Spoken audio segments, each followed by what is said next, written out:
I'm going to read two poems, and I'm going to bookend them with a reminiscence, because I had a chance to go back to my home country that I had not seen since I was 9 years old, just 2 months ago. And I feel like I haven't come back yet, honestly. But I'm going to read these two poems. One will bookend the little conversation. These are border crossings.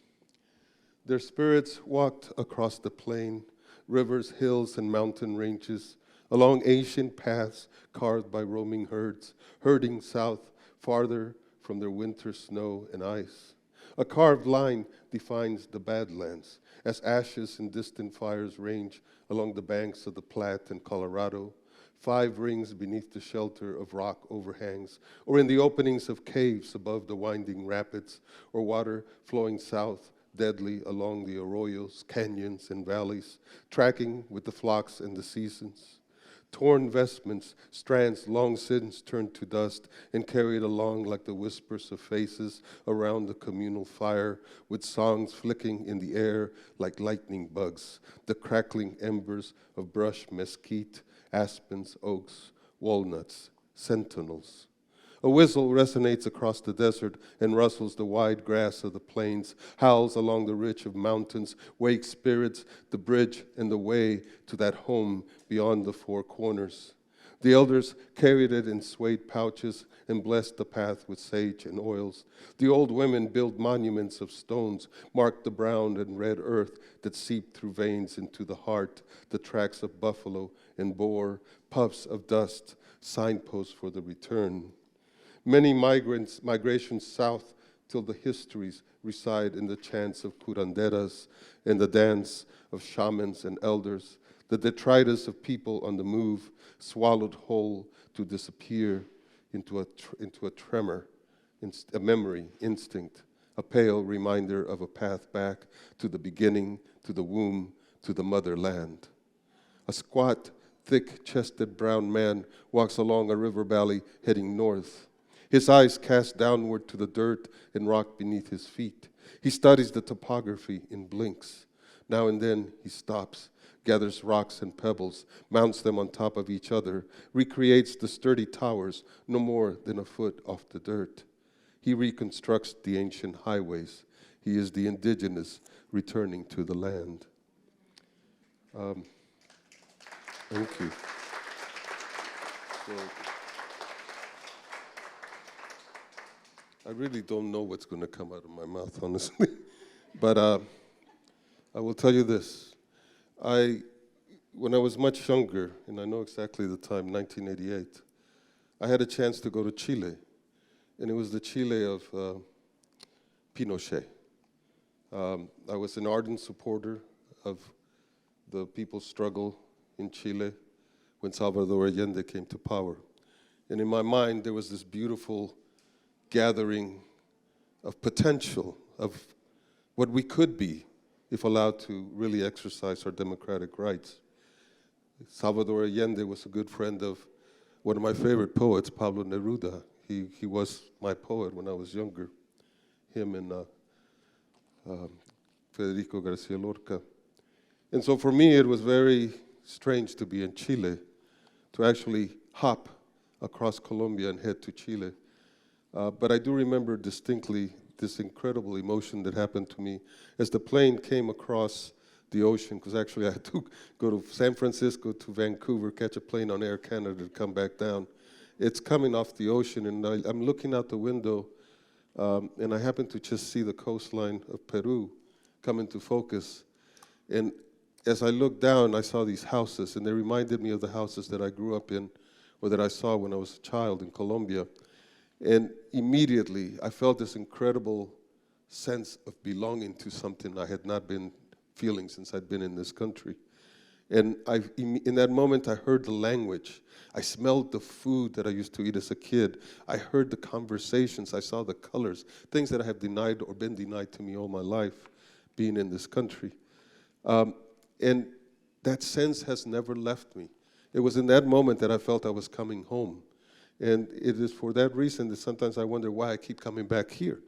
You know, I've traveled and I've been many places, and yet I stand up coming back to this place. And I think one of the things I realized that really is the thing about that is being home this last time in Colombia. It's been 56 years, 57 years since I left as a kid of 9 years.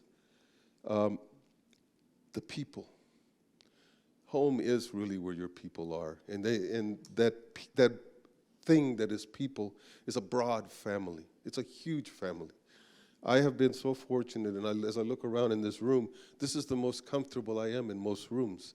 I am painting a mural in this little town from here. It's 900 people. And I went there with a lot of trepidation because it's a town of 94% white and rural. And as a matter of fact, I am so oblivious to some things sometimes that the man who owns the building I'm painting the mural on is wearing a red hat, and I just say, oh, it's a red hat. I don't even think about it till somebody says, you saw MAGA on it. I says, oh. It's like, but there is, I think, a point in which, and I believe this distinctly with my soul, and why I thank Marísa so much for what she's doing. Art is the thing that transcends those things. Because in the moment that I start painting that mural, all of a sudden this man, whatever his politics may be and mine, we definitely are opposed to each other. We would fight if it were a thing, has not said one thing to remind me of our separation politically. He has gone out of his way to make sure that I have everything I need. The first day I went in there, I got a big old thing of ice, and they charged me for it. The next day he says, don't. Just give him all the ice he wants. It's a small little thing.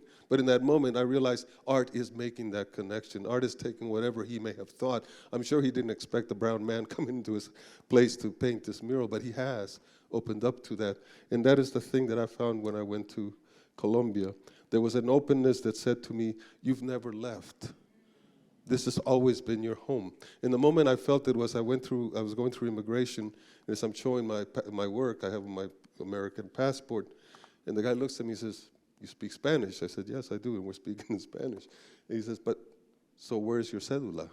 Cédula is your identification card of country, right? So if you're Mexican, you have a cédula. I did not have a cédula. I lost my cédula the minute we crossed the border because I never renewed it. At 9 years old, you don't know these things.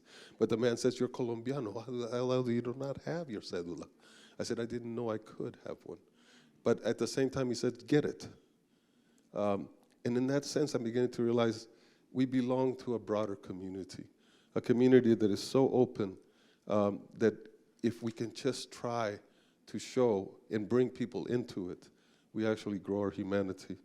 The last thing I will say in kind of trying to get these things back, because I honestly have lived in this country so long, and I tell people this, but they don't believe it and they don't understand it. I have cherished the idea that I have one foot in this country and one foot outside of this country. That's not an obstacle to me. That is my strength. That is where my power comes from. Because if I think that this country is the only thing that there is for me, I negate a whole world. And I've traveled the world enough to know that there are people that have very much the same values I have, and the only thing that separates us is the border we've built, the politics we decide, the religions we bow down to. I have no religion except one, and that's humanity. I have no country except one, and that's the one where we can share a meal, a food, anything. Invite me into your house, give me food. I'll be your friend for life, as I hope to do. And this last poem reminds me of I was invited to give a talk at Donnelly College, and I was struck sitting in the room waiting. They were waiting for me to talk. There was a group of us, actually. The Latino Writers Collective had a presentation. And I remember, what do I say to these kids? And I looked around them, and they looked like what this poem I'm going to read to you is. They were every tint and shade of what could be humanity. And they were brown and they were black. And I looked and I said to the kids, I said, look around you, because this right here, this moment where we are, this little stew that we have right here, is not the stew you see when you go out there, but it is the stew you will have when you've reached the decades that I won't see. This will be the stew we have made. We are in the process of creating that, and you can't deny it. It's history. It's going to happen. So I'm going to read this poem. I found this portrait, this photo my mother had in an album, and reminds me so much of what it is. Some of you have heard this poem before. It's called Family Portrait. Mi familia stands facing the camera, from mi abuela to mi prima Leonor and tío Guillermo to mi tía Emerita, framing the line that hugs close to the wall. Us kids are entwined and woven into the legs, elbows, and waists of assorted other tias and tios. We are varying shades and tints, pink flushed cheeks next to olive brown arms, questioning ebony eyes beneath jet black curls, deep brown folds embracing plump peach cheeks. A bashful white face beneath golden braids grins at my primo Rafael's twisted face as he succeeds in spoiling the decorum of the family portrait.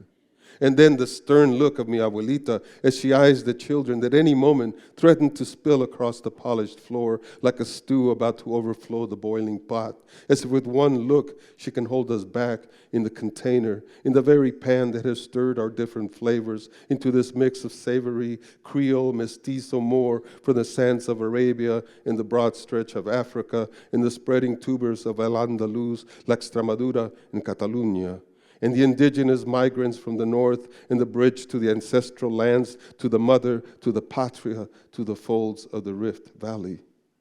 We simmer, and the bubbles subside for an instant until the hand with the camera gives a thumbs up, and then this stew spills across the floor, to the door, to the streets, to the city, to the hills, to the sea, to the discomfort of those who fail to see the varying tones and tints of our rapidly growing family.